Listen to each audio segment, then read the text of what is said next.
Alright, what's going on, guys? Welcome back to WRX Garage. We have a huge video today for you guys. So, I've had enough with the head unit. I can't do it anymore. So, I started doing some research, and before I go into the install, which is going to be actually tomorrow, but it'll just be right after this part, I thought I'd go through and show you guys everything that I got, because I did a lot of research on what to get, what not to get. So, let me show you guys everything that I got. So these are the speakers that I got, the Infinity Primus, that's the model number. Same for the front and the back. Came with the adapters and the plugs to plug them in. That's really easy. Also the adapter for the radio.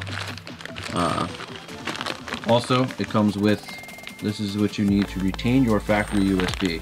So you plug it into this in and you'll keep your USB that's in the center console. So I also got the DIN kit, and there's two of them that you could get. I opted for the one that's more expensive, and I'll show you why. Put this down. So this one is all black. They have one where this part is black and the bottom part where the AC controls are silver, and I think it just doesn't look as good, so I opted for the more expensive one, for the black one. Also just got some speaker wire for the subwoofer. So let me walk you guys through what I did for that. So for this, I was trying to figure out if I wanted to do a sub or not one, but I ended up finding a custom subwoofer enclosure, which I'll go more in depth on the install of what it looks like. So I picked up a Kicker 10-inch sub,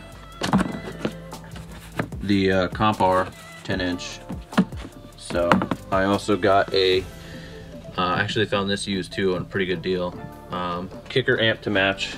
This is the amp kit. But I also got this. I'm not sure how well it's going to work, but it is the remote control. So what I'll be able to do is put this kind of by my steering wheel, and that way I could turn the bass down without having to go into like my settings or anything, because my girlfriend doesn't really like a lot of bass. My last car had two big subwoofers, and she thought it was annoying. So I thought that would kind of fix that. So then for the radio, the big part, I went for the brand new Pioneer DMH 2660 NEX. This just got released at CES 2020, so it's pretty new. Apple CarPlay, Android Auto. It actually has Alexa built in, which is pretty cool. You can like tell it to like open your garage door if you have any of the Alexa stuff. So that's pretty cool. We'll go more into depth with this, but I decided this over the Android head units that basically almost everyone has nowadays, because the more research I did, the more people I asked. I went on Instagram and asked everyone that I found that had one, hey, what's your like long-term, you know, what do you guys think of it, that, you know, if you've had it for a really long time? And everyone said the same thing. It's great for 6 months, and then at a year it starts to slow down. You got to restart it all the time. And then at like the 2-year mark, the reverse doesn't work, the reverse camera doesn't work, and it just basically fails. So I didn't feel like wasting my money and then having to get one of these. I thought, well, I might as well get one of these. This will last for probably the length of the vehicle, you know, length of the time I have the vehicle. So I went for that, but I wanted to keep the steering wheel controls. So there's really two ways to do it. You can get the Maestro SW, or you can get the Maestro RR, or the RR2, which is the newer version. The RR basically lets you get the gauges on here. You can have all your gauges, your tire pressure. You can have all that extra stuff, not just what comes with the car. But because I'm going to be getting the access port, I didn't think that that was really worth it, because it does plug into the OBD2. So I was like, well, I might as well have the access port. Plus, if you do the Maestro SW, you can go to autoharnesshouse.com, and if you're getting a Pioneer, they will sell you the already Pioneer, which is right here, to your stock head unit, already ready to go, harness. So it's going to be basically plug and play. It also has the 6-volt converter for the reverse camera. It's already ready to go. It even has the plug for the Maestro ready to go. So the only thing that I have to splice in tomorrow is this, which is this is the micro bypass. Which this is going to do is allow me to not hook up the emergency brake wire, which if anyone has ever done one of these, you have to hook up a wire that says when the emergency brake is up that you can access certain features, settings. If it had like a DVD player on it, this one doesn't, but if it did, you can watch a DVD if you had your e-brake up, but obviously there's no fun in that. So this thing, what they make, I think it's just for Pioneers, because I think most other brands you can just ground out the green wire, but for Pioneers they need to see like an on-off, so this thing does that for you. So I just got to splice this in, but other than this, it should be, oh, and then obviously the amp kit, I got to splice in the blue amp turn on, but other than that, if you were just doing this, it's basically all plug and play, so it should make the install pretty easy. You gotta go flash this on your computer. It's super easy. You basically plug it in, it shows you a picture of your steering wheel, and it just says, do you want volume up to be volume up? Yeah, obviously. You could make it whatever you want, but, so this is pretty cool. So I just wanted to do a quick overview. I'll put the links in the description for everything, and I'll go through more one-on-one tomorrow, but I just thought I'd give you a brief overview in the beginning, show you guys what I got. So we're gonna go flash this and get everything packed up in my car and get ready for tomorrow morning, and we're gonna start the install, try to get it all done and not blow up anything. So I'll see you guys tomorrow. So today we're going to be replacing the head unit, speakers, and also adding a subwoofer and an amp, obviously. Amp, we went for a Kicker amp to match a Kicker 10-inch sub. This is the Comp R. So that should be pretty good. Now let me show you what we're working with here. So I initially wasn't going to get a subwoofer, but I was looking on Facebook Marketplace and I found this guy selling this custom one for our cars, and I got a pretty good deal on it. So this is all custom and ready to go. It just didn't come with a subwoofer, but wires are in here ready to go, but it doesn't really lose that much trunk space. I lose that little pocket there, but it looks good. The carpet's almost a match. It's actually pretty close. And also I think I'm gonna try to mount the amp underneath here in the foam so that everything is kind of out of the way. So I think first I'm gonna start off with the speakers. I'm gonna get the door speakers done because those are pretty easy. Get those in and done, and then I'll probably test it just so we know that those work before I go into running all the wires for the amp and replacing the head unit. So I'll keep you guys with me as we go along here, and let's fix the biggest issue for the WRX Garage. All right guys, door speakers, all the same and are all super easy. Behind here there is a Phillips. Behind here there's another Phillips. You remove those two, start prying from this corner. You want to pop out the bottom, and then you just kind of lift up. There's going to be like basically like a little lip here, so you lift it up over that. Then you can disconnect the door if you want to. I'm just going to try to move it just out of the way enough, put a towel down and hold it, just so I can work and then put it all back and not have to take out as much as possible. New speakers are in. It's super easy. I don't even take the door off. If you turn it this way, you lay it on a blanket, you don't have to disconnect any of the door controls, and then use that speaker bracket. It can only go one way, 4 screws, no drilling. Takes about 5 minutes, pretty easy. We're gonna put the door back and do the other 4. All right, speakers are done, so now we gotta get the head unit out. So this, we kind of started, but this you pry right here and a little bit right here. This pulls out and then you unplug it. Super easy. Put that there for a second. 2 bolts here, here. Take the glove compartment on. You take this and you just move this over like this. Then you just pry the glove compartment. You have 1 screw all the way in here, 1 bolt. And then on this side, you have 1 bolt way in here. This one's really annoying. You need like a swivel mount, or I've just used a bunch of extensions so that it would move. To take this out, it's just 1 screw also. You only need to remove this. So then you can then pull this out. So we're gonna pull this out, and then we're gonna run the wire along that sill plate right there, and then same thing with the passenger side, because we're gonna have RCA's on this side, power on this side. So we're gonna pull everything open, and then we'll get back to you guys once everything is open so we could route our cables. All right, so for the amp wire, obviously it goes to the battery, but we're gonna remove this.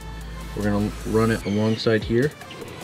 We're then going to go down right here. We'll then pick it up right in here. We're gonna remove this liner. We're gonna go in here through the firewall, and then we're gonna run it. It's gonna pop out here. We're just gonna run it right down here. Through this to the back seat, same thing. And then it'll pop out right in that corner. And then we'll run it to the amp that I'm gonna put probably on top of the spare tire, and then obviously to the box. You're gonna go right in there with those. Cut a little slit, and then the wire will fit right in. But I got my flashlight in there, so it's kind of easy to see.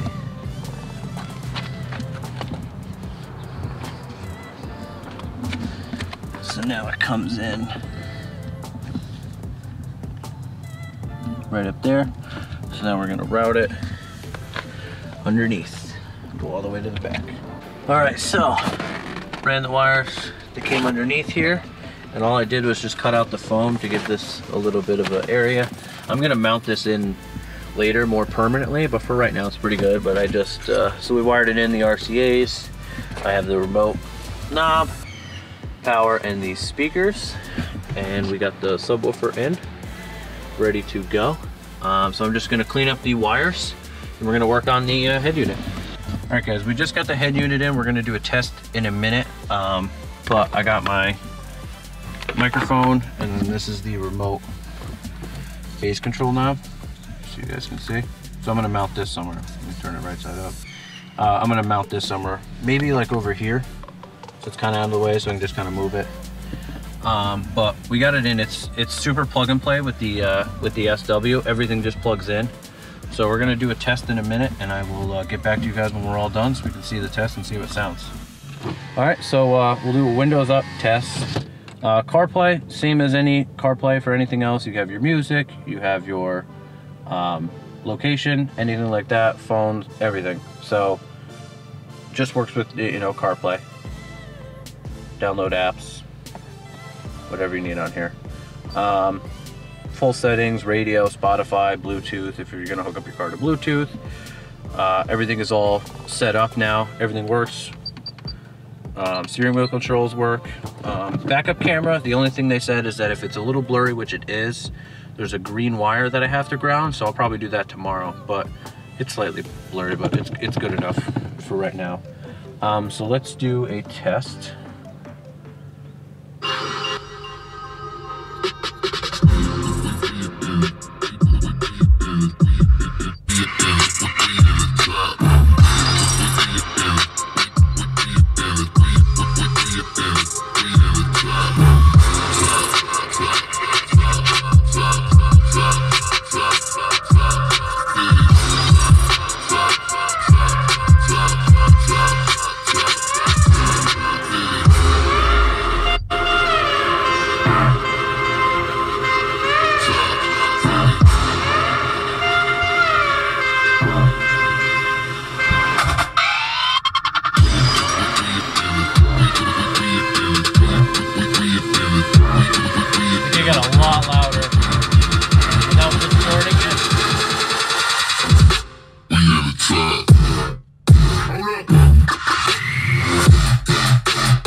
That is not bad at all. And that was with the subwoofer actually pretty low.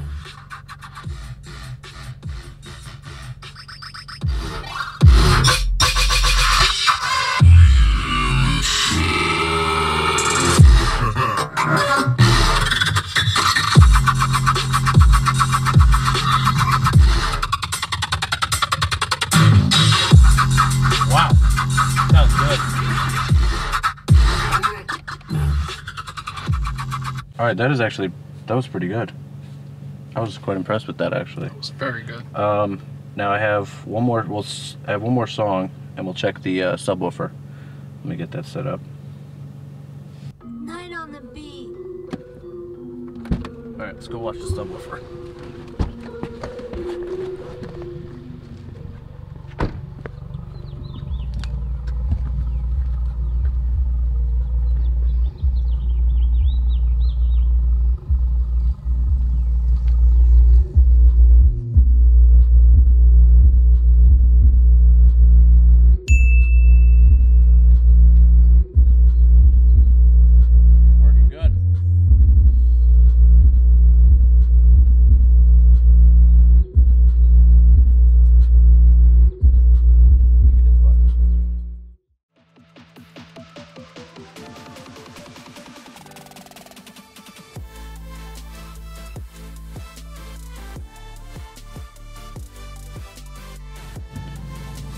All right, thank you guys so much for watching.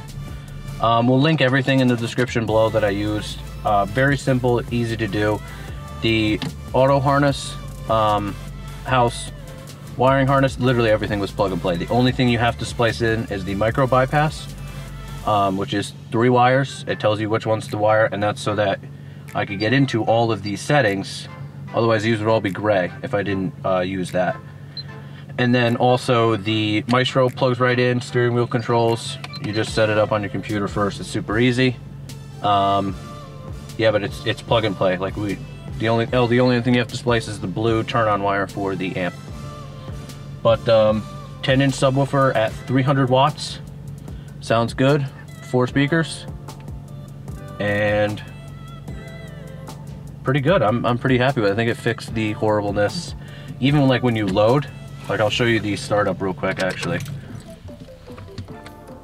When you just turn it on, before it used to take forever to get your car loaded up.